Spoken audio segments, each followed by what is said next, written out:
I cheated on my husband, then my mother-in-law started asking questions. My name is Sarah. I've carried the secret for almost 6 years.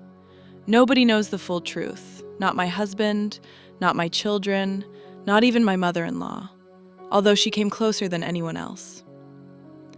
When I married Ethan, I truly loved him. We were young, we struggled financially, but we were happy.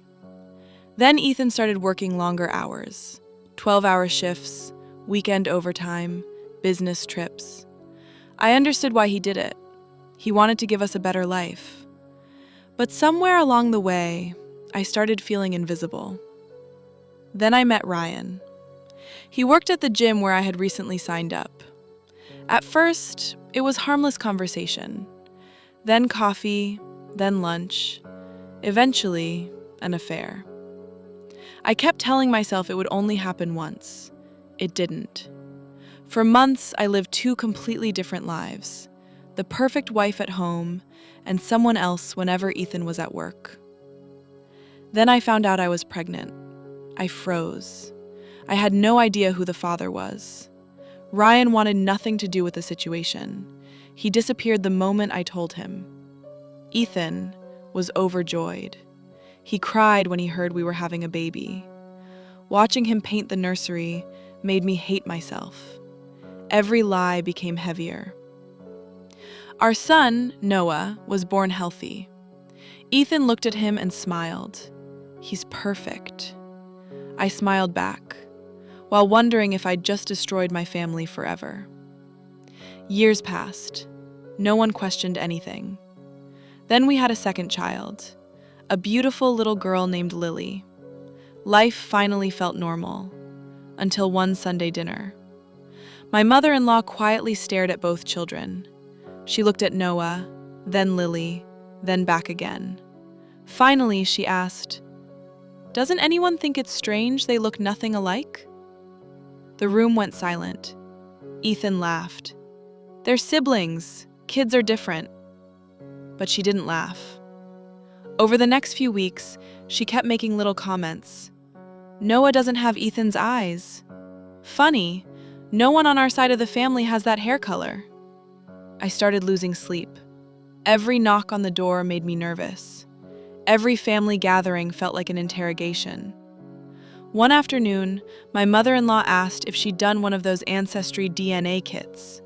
She smiled and said, "You should all do one. It'd be fun."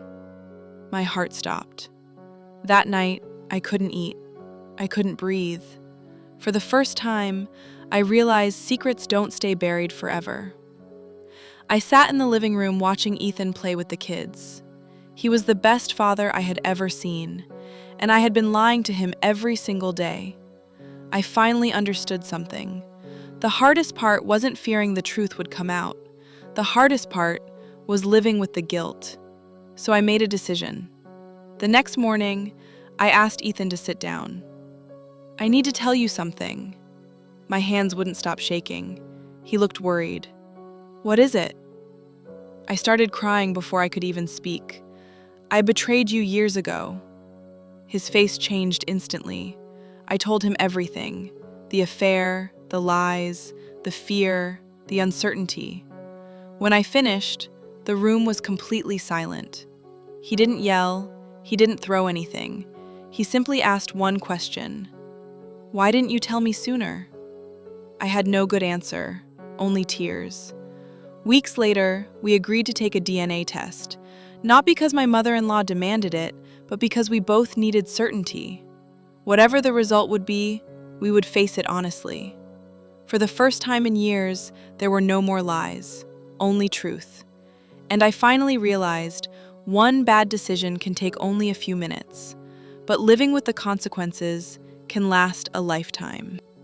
A week later, the DNA results arrived. Ethan opened the envelope with trembling hands. Neither of us spoke. He looked at the paper, then quietly placed it on the table. Noah was not his biological son. The room felt completely silent. I started crying, begging him to forgive me. Instead, he walked over to Noah, hugged him tightly, and kissed him on the forehead. Then he turned to me. I may not be his biological father, but I'm the only father he's ever known. He paused, and that will never change. Those words shattered me. A month later, Ethan filed for divorce. He told the judge he wanted shared custody of both children, because in his heart, they were both his. I lost my marriage. I lost the man who loved me unconditionally. Years later, my children asked why their father and I weren't together. I told them the truth. Not because I wanted sympathy, but because they deserved honesty. If there's one thing I've learned, it's this. Cheating doesn't destroy a relationship overnight. It destroys trust. And once trust is gone, some things can never be repaired.